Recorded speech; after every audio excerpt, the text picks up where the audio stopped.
রমজানে শয়তান বন্দী থেকেও কিভাবে মানুষকে ধোঁকা দেয়? বিসমিল্লাহির রহমানির রহিম। প্রিয় দর্শক, আসসালামু আলাইকুম রহমতুল্লাহ। রমজান মাস, এটা শুধু একটি মাস নয়, বরং এটি আল্লাহর পক্ষ থেকে রহমত, মাগফিরাত এবং নাজাতের এক মহামূল্যবান সুযোগ। এই মাসে আল্লাহ তাআলা তার বান্দাদের জন্য জান্নাতের দরজা খুলে দেন, জাহান্নামের দরজা বন্ধ করে দেন এবং শয়তানদেরকে শিকলবন্দি করে দেন। রাসূলুল্লাহ সাল্লাল্লাহু আলাইহি ওয়াসাল্লাম বলেছেন, যখন রমজান আসে তখন জান্নাতের দরজাগুলো খুলে দেওয়া হয়, জাহান্নামের দরজাগুলো বন্ধ করে দেওয়া হয় এবং শয়তানদেরকে শিকলবন্দি করা হয়। সহিহ বুখারী হাদিস নং 3277, সহিহ মুসলিম হাদিস নং 1079। তাহলে প্রশ্ন হল, যদি শয়তান বন্দী থাকে তাহলে রমজান মাসেও কেন মানুষ গুনাহ করে? কেন অনেক মানুষ নামাজে অলসতা করে? কেন অনেকেই গীবত, ঝগড়া, রাগ, হারাম কাজ থেকে দূরে থাকতে পারে না? এর মানে কি শয়তান আমাদের ছেড়ে দেয় না? আসলে বিষয়টা একটু গভীর। শয়তান শুধু সরাসরি নয়, বিভিন্ন কৌশলে মানুষকে ধোঁকা দেয়। এমনকি রমজান মাসেও সে মানুষের ঈমান দুর্বল করার চেষ্টা করে। আজকের ভিডিওতে আমরা জানব, রমজানে শয়তান কিভাবে মানুষকে ধোঁকা দেয়, কোরআন ও হাদিসের আলোকে সেই বাস্তব সত্যগুলো। চলুন শুরু করা যাক। ১. নফসের মাধ্যমে মানুষকে ধোঁকা দেয়। অনেক আলেম বলেছেন, রমজানে প্রধান শয়তানরা বন্দী থাকে, কিন্তু মানুষের নিজের নফস বা প্রবৃত্তি শয়তানের মতোই মানুষকে খারাপ কাজের দিকে ঠেলে দেয়। আল্লাহ তাআলা বলেন, নিশ্চয়ই মানুষের নফস তাকে মন্দ কাজের নির্দেশ দেয়, তবে সে ব্যতীত যাকে আমার রব দয়া করেন। সূরা ইউসুফ আয়াত 53। এর মানে হল, শয়তান অনেক সময় মানুষের ভেতরেই বসবাস করে, তার নফসের মাধ্যমে। রমজানে অনেক মানুষ বলে, আজকে একটু ঘুমাই, নামাজ পরে পড়ব। আজকে তারাবি না পড়লেও হবে। আজকে একটু গীবত করলে সমস্যা নেই। এই চিন্তাগুলো কোথা থেকে আসে? এগুলো নফসের প্ররোচনা। শয়তান আগেই মানুষের ভিতরে সেই দুর্বলতা তৈরি করে রেখে গেছে। ২. আমলকে ছোট মনে করানো। শয়তানের একটি বড় কৌশল হল মানুষকে ভালো কাজ ছোট মনে করানো। যেমন কেউ ভাবল, আজকে কোরআন পড়ব, কিন্তু মনে হলো কাল থেকে শুরু করব। এই কাল আর আসে না। রাসূলুল্লাহ সাল্লাল্লাহু আলাইহি ওয়াসাল্লাম বলেছেন, আল্লাহর কাছে সবচেয়ে প্রিয় আমল হল সেই আমল যা নিয়মিত করা হয়, যদিও তা অল্প হয়। সহিহ বুখারী হাদিস নং 6464, সহিহ মুসলিম হাদিস নং 783। শয়তান চায় মানুষ যেন ভালো কাজ শুরুই না করে।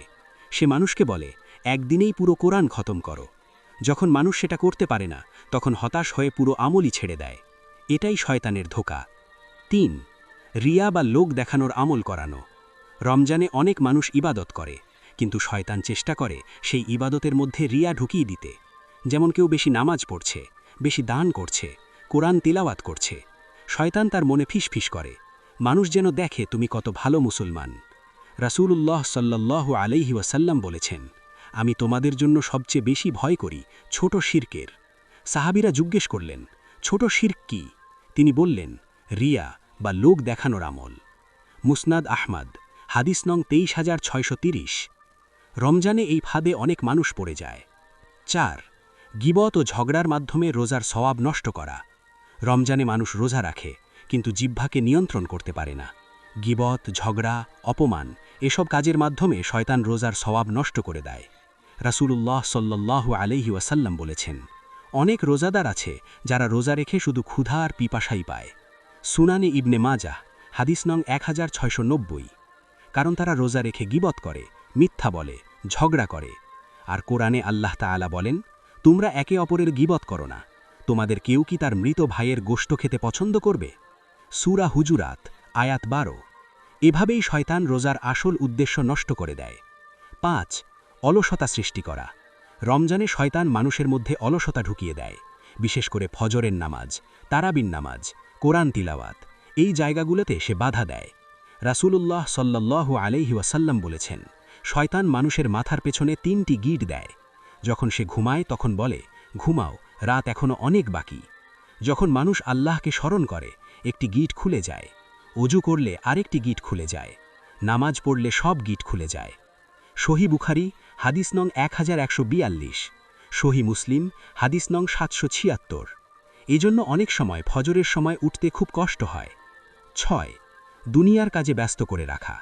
রমজানের শেষ 10 দিন সবচেয়ে মূল্যবান, কিন্তু এই সময় শয়তান মানুষকে দুনিয়ার কাজে ব্যস্ত করে রাখে।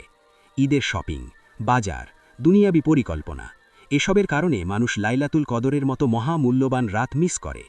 আল্লাহ বলেন, লাইলাতুল কদর 1000 মাসের চেয়েও উত্তম। সূরা কদর, আয়াত 3। 1000 মাস মানে প্রায় 83 বছর।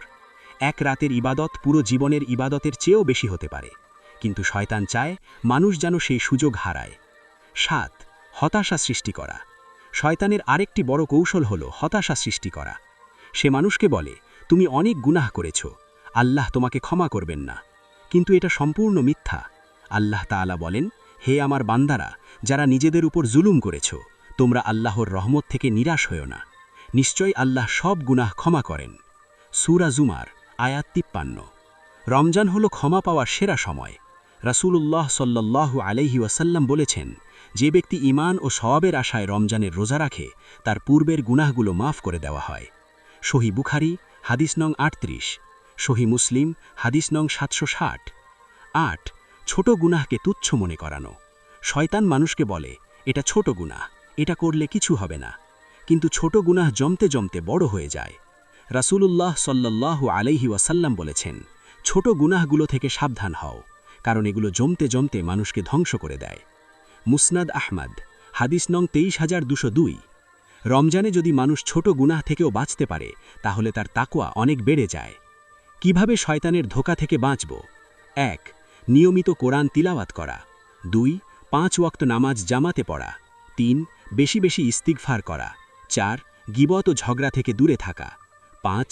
দোয়া করা। রাসূলুল্লাহ সাল্লাল্লাহু আলাইহি ওয়াসাল্লাম বলেছেন, দোয়া হলো মুমিনের অস্ত্র। মুস্তাদরাক হাকিম, হাদিস নং 1812। প্রিয় দর্শক, রমজান আমাদের জীবনের সবচেয়ে মূল্যবান সময়গুলোর একটি। শয়তান সবসময় চেষ্টা করবে আমরা যেন এই মাসের প্রকৃত লাভ থেকে বঞ্চিত হই। কিন্তু যদি আমরা সচেতন হই, কোরআন ও সুন্নাহ অনুসরণ করি, তাহলে শয়তানের সব ধোঁকা ব্যর্থ হয়ে যাবে। আল্লাহ তাআলা আমাদের সবাইকে রমজানের প্রকৃত বরকত অর্জন করার তৌফিক দান করুন। আমিন। যদি ভিডিওটি আপনার ভালো লাগে, তাহলে লাইক দিন, শেয়ার করুন এবং আমাদের চ্যানেলটি সাবস্ক্রাইব করতে ভুলবেন না। আসসালামু আলাইকুম ওয়া রাহমাতুল্লাহি ওয়া বারাকাতুহু।